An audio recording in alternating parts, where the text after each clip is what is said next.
cut up a shoulder clod roast, but they call it cross rib roast nowadays, but we used to call it shoulder clod roast, so it's the same thing. And it comes off the chuck, but this is the boneless piece that comes in Cryovac in one piece. How the stores get it nowadays, it comes off the big chuck quarter, but after you take all the bones out and take all the extra cube material off of it and stew meat off of it, this is what a clod roast looks like.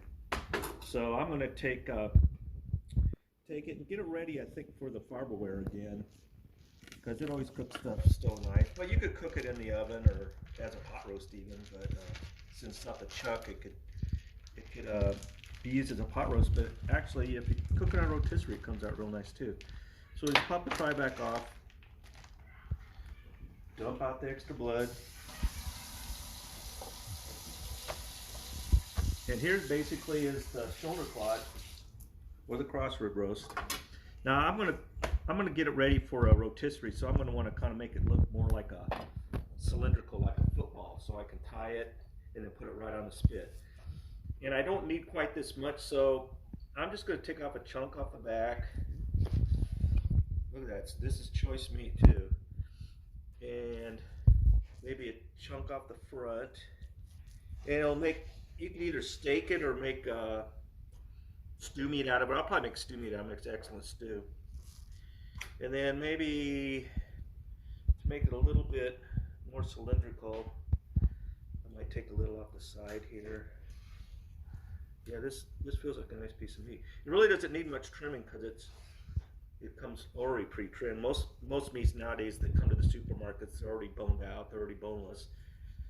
They're just prime cuts that you cut into steaks or roasts right out of the bag. So I'll just tie this up and get it ready for the rotisserie. And like I said, either way in the oven or barbecue, it's going to come out nice. But it's mostly a pot roast when they sell it in the stores, or you'll see more of them flat cut instead of round. In fact, this is why I got it from the meat department, because I want it left round. When you get it at the store, they're going to cut them into like flat pieces, lay them out, and that would be like your roast, like butterflied this, or into steaks for carne asada and things like that, cut real thin. But actually, I wanted it kept whole, so I just bought it whole from them. Okie doke. Actually, it's almost such a nice solid piece of meat, it doesn't even need to be tied other than it looks neat, and it'll hold it on the spit a little better in the Farberware. So I like to start somewhere in the middle. Some people start on the end when they tie. Some people don't even know how to tie anymore because they don't use it too often. They don't roll roast like they used to. Like this is called rolling a roast. When you take it and you tie it. You might see on rib roast, you might see them tie those, but you don't see many rolled roasts anymore, unless you go to like a independent butcher shop or something. But I just put the string right under it, hold my 2 fingers out with the string over it, twist it, pull the string through, and pull down. And then it'll cinch for you. Then I like to tie another knot around it just so it doesn't go anywhere. Whoa, slippery little devil. I think I'm going to cook this tomorrow, so I'll probably just tie it like this, season it, salt, pepper, whatever, and maybe put it in a little liquid seasoning like Italian dressing and teriyaki. I like to mix those two. Comes out good on the barbecue. One more to go. And then cinch it down. Yeah, this is a real solid piece of meat, so it's not going anywhere once you put that on the spit. It's gonna stay right on that spit and rotate like that. Nice. So that takes care of this, and I'm gonna, like I said, I'm gonna season it in a minute and put some of these things on it, teriyaki and Bernstein's. put it in a bag, put it in the refrigerator overnight. Then once you put it on a spit, it's gonna come out with some good flavor. This, since it's getting cold out and windy, I think I'm just gonna make stew meat out of this and then put it in the freezer.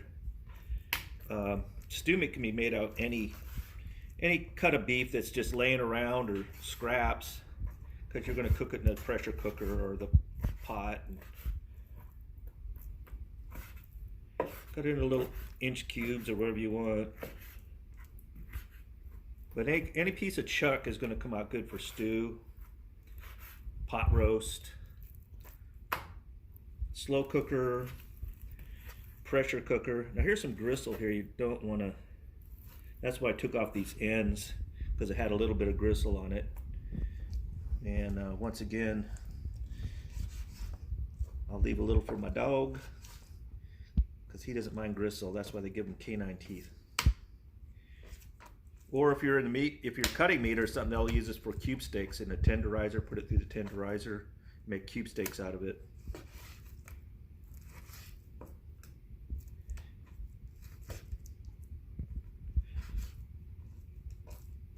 Be careful with this, because you can cut your finger pretty quick and it's not too pleasant.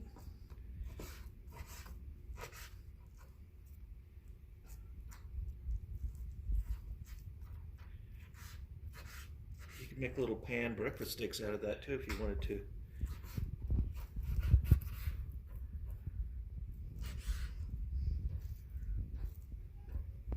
Look at that, nice stew meat. Get a little bit more. You want to pull that gristle off there.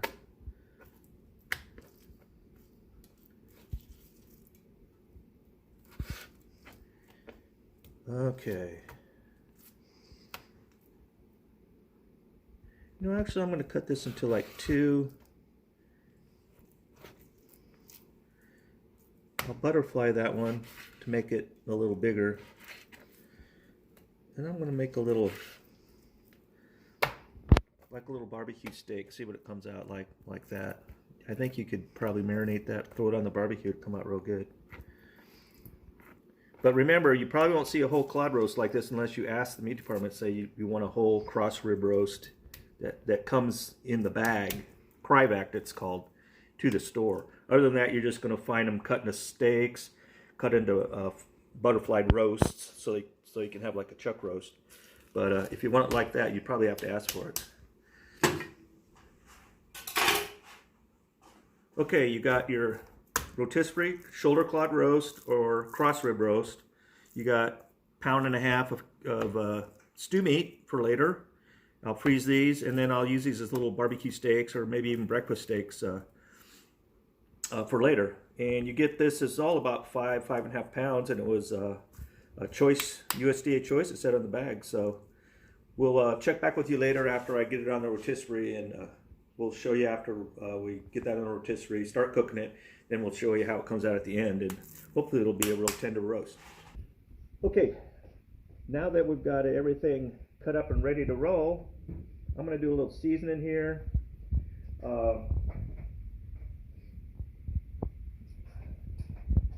I like this stuff. It's called All-Purpose Alpine Touch Montana Special Spice. I don't even know if it's available here, but my daughter got us this from, I don't know if it's from Montana or what, but it's just your good seasoning for anything. It's got onion, garlic, pepper, salt. So I'll sprinkle that around. Let me leave these things away because we want to put those in the freezer. And then I'll get a little kosher salt. And of course,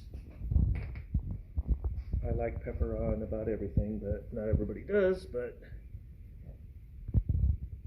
basically, it's just coating the outside. Whenever you marinate something, and especially this size, it's not going to get all the way down to the meat. It's just coating the outside and give it a good texture when you're done cooking it. And what I'll do here is I'll try it. I'm just experimenting with this too, but I like this on steak. It's just a mixture of Bernstein's salad dressing, regular, They got different flavors. I just like the old-fashioned regular. It's kind of hard to find it too, but it's called Bernstein's Italian. Drop some of that in there. Take Lawry's teriyaki or whatever you can find. I don't like the diet. It tastes different, so make sure you look for that. Don't get the diet, get the regular. A few tablespoons of that.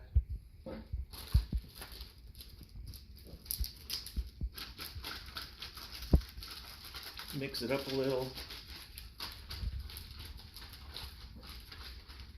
And this roast is good. I'm ready to eat it raw. Okay. I'll throw it in a gallon bag here, see if I can. Yeah, it'll fit.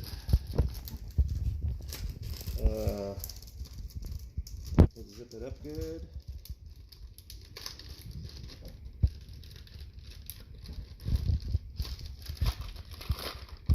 Oh yeah, roll it around in there.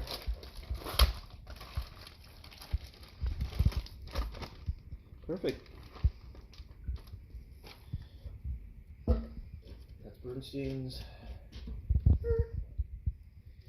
And this is just Kroger's teriyaki. You probably couldn't find the Lawry's, but they're both about the same. Okay.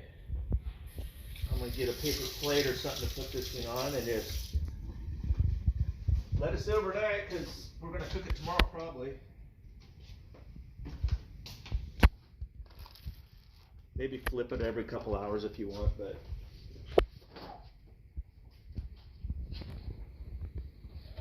back to that. And you know what? I think that bag's a little too big. Let me get a sandwich bag.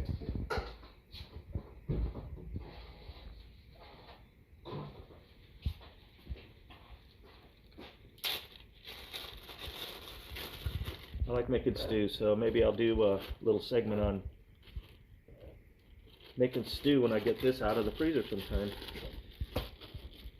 As long as I have my photographer Stevie here. And here's a couple those little barbecue sticks we'll try later. I know it doesn't look like much, but my wife and I don't eat much when we usually split a steak anymore. Anyway. Alright. Put those in the freezer, give this to the dogs, and we'll get back with you after we get this roast cooked. Okay, thanks for watching. Talk to you later.